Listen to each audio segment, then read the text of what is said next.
अक्सर हम सब लोगों की एक शिकायत बहुत कॉमन रहती है कि हमें टाइम नहीं मिलता है। बट एक्चुअली हम सबके पास एक जैसा ही टाइम होता है। अब उस टाइम को हम लोग कैसे डिवाइड करते हैं ये इंडिविजुअली हम सब के ऊपर डिपेंड करता है। हमारे काम बहुत सारे पेंडिंग रह जाते हैं क्योंकि हम लोगों ने इसके लिए प्रॉपर प्लानिंग नहीं की होती है। तो कई बार बिना प्लानिंग के भी आप ये सब कर सकते हैं। डिपेंड करता है कि आप कितने एक्सपर्ट हैं अपने घर को मैनेज करने में और अपने सभी काम को टाइम पे फिनिश करने में। कुछ डेली की जो क्लीनिंग होती है उसको आप प्लान कर सकते हैं, लेकिन कुछ साफ़ सफाई ऐसी हो जाती है वो सडनली आपके सर पे आ जाती है। तो ऐसी कुछ साफ़ सफाई के लिए आपको थोड़ा सा अपना जो टाइम मैनेजमेंट है वो करना पड़ेगा। तो इससे आप अपने घर के काम सही समय पे निपटा भी पाएंगे और आपको कभी भी समय की कमी नहीं होगी। Hello guys, welcome back. आज के वीडियो में आपके साथ कुछ क्लीनिंग टिप्स शेयर कर रही हूँ जिससे कि आप अपने घर की साफ़ सफाई जल्दी और समय पे कर सकते हैं और इससे ना आप मोटिवेट भी होंगे और आपको ना कोई भी काम या क्लीनिंग करना बोझ नहीं लगेगा। तो चलिए स्टार्ट करते हैं आज का वीडियो। हम लोग अपने घर में रग्स या फिर कारपेट्स बिछा के रखते हैं जिससे हमारा घर काफ़ी ज़्यादा सुंदर दिखता है, लेकिन ये भी आपके साथ साथ ना एक बहुत बड़ा काम लेकर आएगा। इसमें आपके क्लीनिंग के काम भी ऐड हो जाएंगे अगर आप अपने घर में रग्स या फिर कारपेट्स यूज़ करते हैं, क्योंकि ये कारपेट्स भी गंदे होते हैं और इनको साफ़ करना इजी काम नहीं है।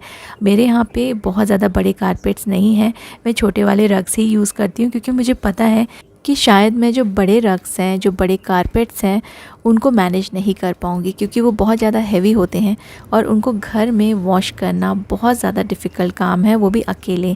तो इन सब चीज़ों को ना ध्यान में रखते हुए ही आप अपने घर में सामान रखिए। आपको अगर कुछ चीज़ें अच्छी लगती हैं लेकिन आप वो मैनेज नहीं कर पाएंगे इन फ्यूचर, तो उन चीज़ों को अवॉइड करना ही अच्छा है। लेकिन अगर आपके घर में ऐसे मीडियम साइज़ के या फिर थोड़े छोटे रग्स हैं, उनको कैसे वॉश करें उसके लिए ना मैं एक टिप्स आपके साथ शेयर कर रही हूँ। तो जैसे मेरे यहाँ पे टेरेस है, आपके यहाँ पे बालकनी हो सकती है या फिर आप इसे बाथरूम में भी वॉश कर सकते हैं। मेरे लिए इनको टेरेस पे धोना बहुत ही इजी पड़ता है, इसलिए मैं हमेशा अपने जितने भी रग्स मैं अपने घर में यूज़ करती हूँ उनको मैं टेरेस पे लाके ही वॉश करती हूँ, क्योंकि यहाँ पे स्पेस मुझे काफ़ी मिल जाता है। लेकिन हर किसी के पास इतना बड़ा स्पेस नहीं होता है, टेरेस नहीं होता है, तो आप बालकनी में भी आप कुछ ऐसे पाइप वगैरह लगा के या फिर पानी का अरेंजमेंट करके ऐसे आप रग्स वगैरह वॉश कर सकते हैं। अदरवाइज़ आप इसको बाथरूम में ही वॉश कीजिए। तो इसलिए छोटे रग्स रहेंगे तो आप बाथरूम में भी ईज़िली उन्हें वॉश कर पाएंगे। तो यहाँ पे ना मैं अभी स्लो पानी यूज़ कर रही हूँ क्योंकि मुझे अभी सिर्फ इसको हल्का वेट करना है और इसके ऊपर मैं काफ़ी सारा डिटर्जेंट डाल दूँगी। डिटर्जेंट बहुत सारा इसलिए मुझे डालना पड़ेगा क्योंकि ये रग्स काफ़ी गंदे हो गए हैं और मैं यहाँ पे लिक्विड डिटर्जेंट यूज़ नहीं कर रही हूँ, पाउडर डिटर्जेंट ही यूज़ कर रही हूँ, क्योंकि रग्स को वॉश करने के लिए ये पाउडर डिटर्जेंट काफ़ी काम में आते हैं और काफ़ी इफ़ेक्टिव भी होते हैं।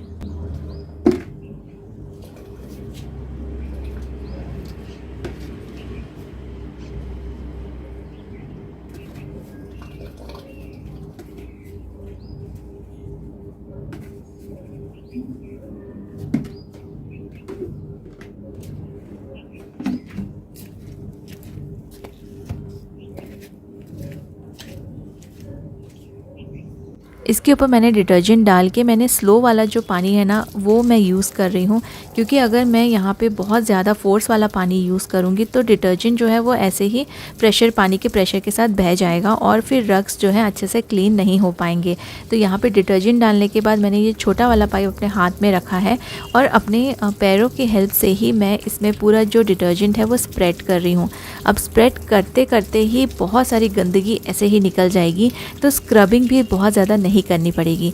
बहुत सारी लेडीज़ लोग बैठ के करते हैं तो उससे ना आपके पैरों में भी दर्द हो सकता है और आपकी कमर में भी दर्द हो सकता है, और हाथ से अगर आप इसको स्क्रब करेंगे तो बहुत ज़्यादा मेहनत लगती है। वैसे भी ये फ्लोर पे बिछाने वाले रग्स हैं, ये कपड़े तो है नहीं कि इन्हें हमें एकदम बहुत ही अच्छे से स्क्रब करके क्लीन करना है, तो इनको आप बस अपने पैरों से ऐसे स्क्रब कर लीजिए। मैंने स्लीपर पहना हुआ है और इससे ना जितना भी डिटर्जेंट है वो आराम से ईज़िली पूरे जो कारपेट है उसमें फैल जाएगा और नीचे की तरफ भी इसमें फैल जाएगा। आपको इसको टर्न करके वॉश करने की भी ज़रूरत नहीं पड़ेगी, मैं आपको दिखाऊंगी, ये बहुत ही अच्छे से क्लीन हो जाएंगे। तो दोनों ही कारपेट पे मैं सेम प्रोसीजर यूज़ कर रही हूँ, अच्छे से डिटर्जेंट फैला रही हूँ और अभी तक मैंने यहाँ पे कोई भी ब्रश या स्क्रबर यूज़ नहीं किया है।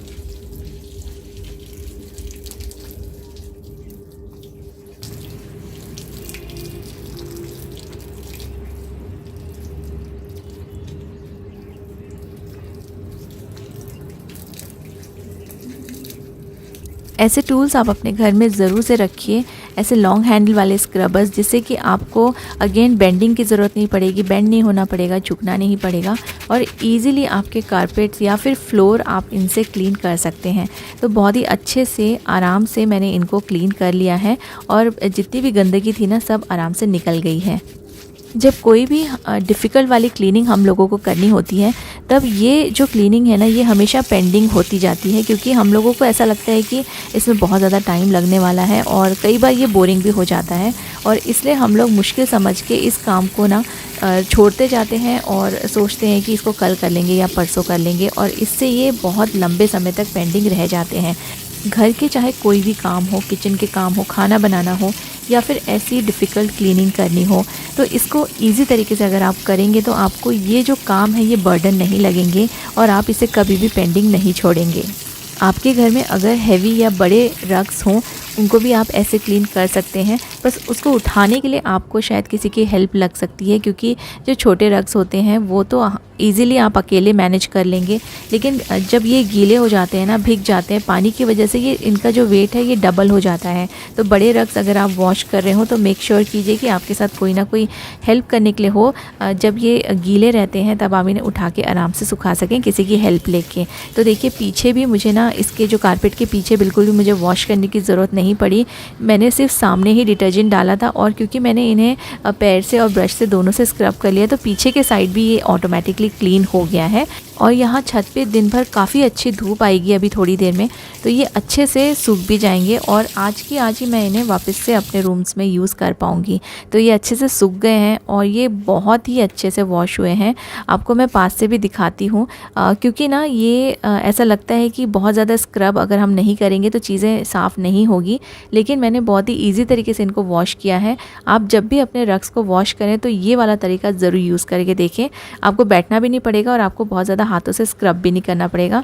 वाइट कलर का ये रग है, लेकिन फिर भी इसमें जितनी भी गंदगी थी ना, सब निकल गई है और ये काफ़ी अच्छे से क्लीन हो गए हैं।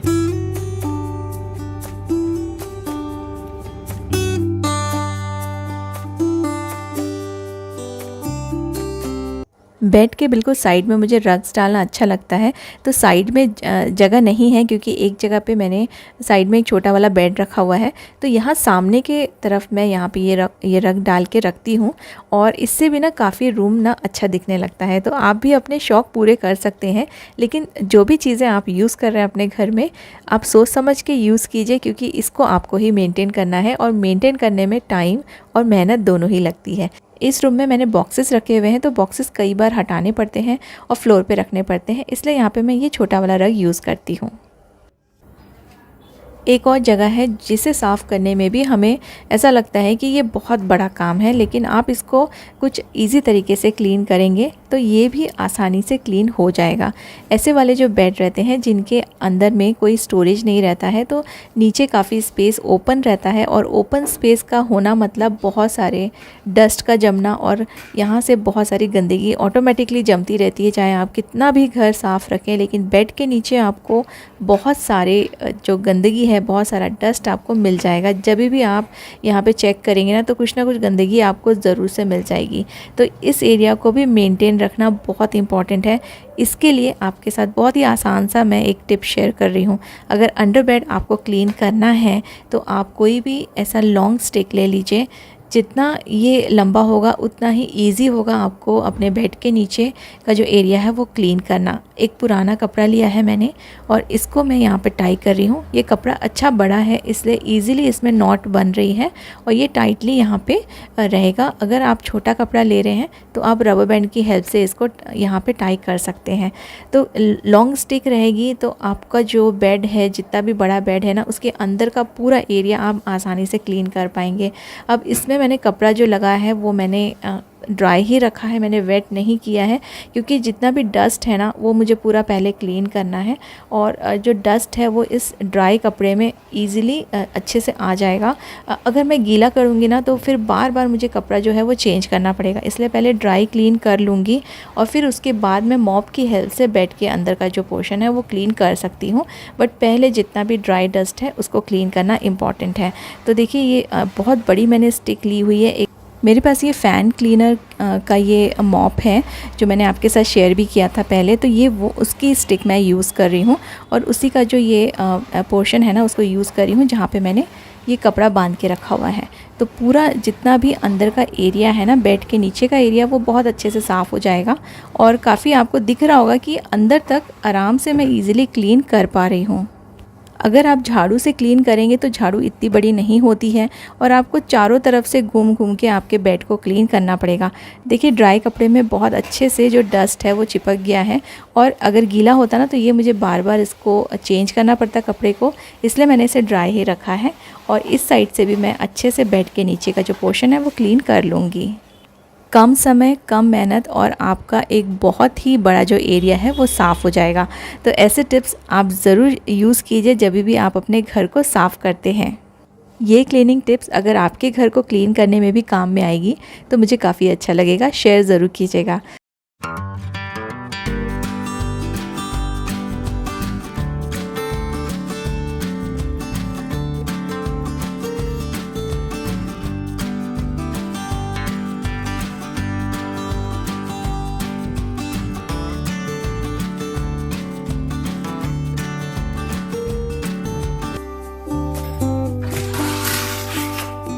किचन में सिंक का एरिया अगर साफ़ ना रहे या ऑर्गेनाइज ना रहे तो आपका किचन भी बहुत गंदा लगेगा और आपको काम करने में भी थोड़ी परेशानी हो सकती है।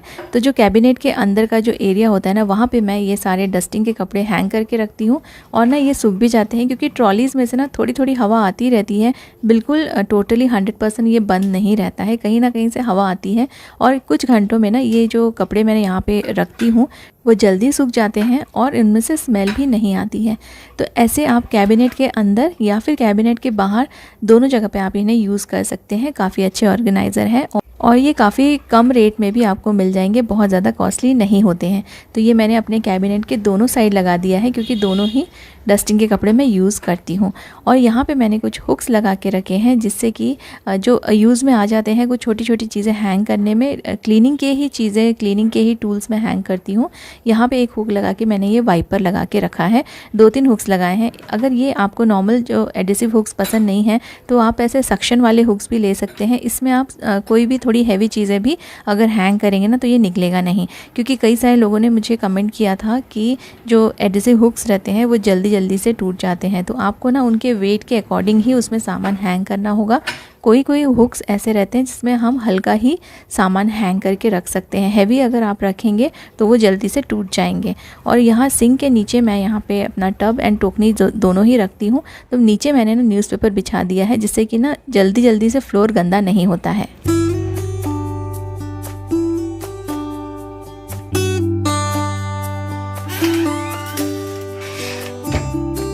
फ्रिज भी हमारा किचन का एक पार्ट होता है, तो मुझे काफ़ी रिक्वेस्ट आई थी कि आप फ्रिज ऑर्गेनाइजेशन दिखाइए, वो मैं आपके साथ डिटेल में बहुत जल्दी शेयर करूंगी। लेकिन देखिए यहाँ पे ना फ्रिज के डोर पे छोटे छोटे सामान रखे हुए हैं जो कि कई बार जब हम डोर ओपन करते हैं तब ये गिर भी जाते हैं और स्पेस भी बहुत ज़्यादा इन्होंने ऑक्यूपाई कर लिया है और अनटाइडी भी लग रहा है फ्रिज। तो इनको भी आप ऑर्गेनाइज़ करके रख सकते हैं बहुत ही आसानी से और इसके लिए आपको कोई पैसे या कोई ऑर्गेनाइज़र ख़रीदने की ज़रूरत नहीं पड़ेगी। यहाँ पर ना मैं यूज़ कर रही हूँ पुराने अपने जो कंटेनर्स होते हैं जिनके लिड ख़राब हो जाते हैं ना, तो ऐसे मेरे पास काफ़ी सारे कंटेनर्स हैं जो ख़राब हो जाते हैं, लेकिन मैं कुछ अच्छे वाले कंटेनर रख लेती हूँ। बहुत बार ना ये काम में आ जाते हैं छोटी छोटी चीज़ें स्टोर करके रखने के लिए। तो यहाँ पे मैं आई ड्रॉप्स जितने भी यूज़ में आते हैं तो उनको मैं इस कंटेनर में डाल रही हूँ, क्योंकि मैंने इनको डायरेक्टली फ्रिज में रखा था ना, तो जब भी डोर ओपन करती थी ये बार बार गिर जाते थे, फिर इनको बार बार उठा के रखना पड़ता था, तो टाइम भी हमारा वेस्ट हो जाता है। और देखिए इसमें ना ये ऑर्गेनाइज लग रहे हैं और काफ़ी अच्छे भी लगेंगे आप इसको फ्रिज में रखेंगे तो। और जो दूसरा कंटेनर है ये बच्चों की चॉकलेट्स रखने के लिए यूज़ कर सकते हैं आप। ट्रांसपेरेंट है तो आपको दिखेंगे कि आपने क्या सामान इसमें रखा हुआ है।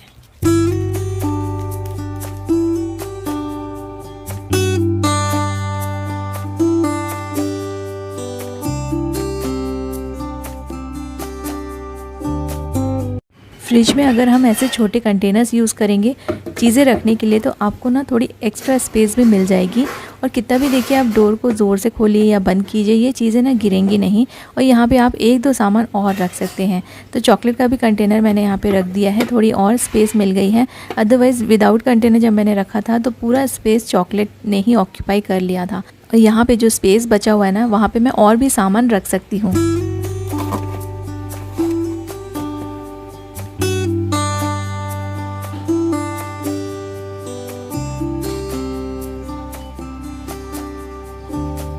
जब भी हम लोग किचन बनाते हैं ना, तो हम लोग बहुत सारी चीज़ों को ना इग्नोर कर देते हैं।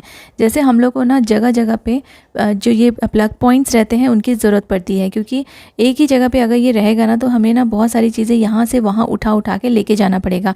जैसे मिक्सर ग्राइंडर हम लोग यूज़ करते हैं, ऐसे बहुत सारे हम लोग अप्लायंसेस यूज़ करते हैं जिनके लिए प्लग पॉइंट की बहुत ज़्यादा ज़रूरत पड़ती है। जब मेरा ये किचन बना था तब एक ही प्लग पॉइंट था और मुझे काफ़ी ज़्यादा परेशानी होती थी, सारी चीज़ें वहाँ पे उठा के लेके जाना पड़ता था। अभी मैंने दोनों साइड में प्लग पॉइंट लगा दिया है, एक सिंक के पास और एक इस साइड पे जहाँ पे कुकिंग के लिए मोस्टली मैं ये वाली जो स्पेस है वो यूज़ करती हूँ। तो यहाँ पे ना मुझे काफ़ी आसानी हो जाती है, फिर ना चीज़ें यहाँ पर मैं ला कर ईज़िली या तो मैं यहाँ पर भी स्टोर कर सकती हूँ, लेकिन यहाँ मुझे जगह नहीं होती इसलिए मैं यहाँ पर मिक्सर ग्राइंडर नहीं रखती हूँ। अदरवाइज़ मैं यहाँ पर भी रख सकती हूँ। तो आप ऐसे 2-3 जगह पर प्लग पॉइंट ज़रूर लगवाइए अपने किचन में। इससे आपको अपनी चीज़ें कम से कम मूव करना पड़ेगा और आपका टाइम भी बचेगा। और किचन में काम करते समय ना ये काफ़ी ज़्यादा कन्वीनियंट हो जाता है। मैं किचन में कम से कम 2 टॉवल तो ज़रूर यूज़ करती हूँ, क्योंकि एक टॉवल जो रहता है ना वो हाथ वगैरह पोंछने के काम में आता है और एक टॉवल मैं सेपरेट रखती हूँ अपने बर्तनों को वाइप करने के लिए।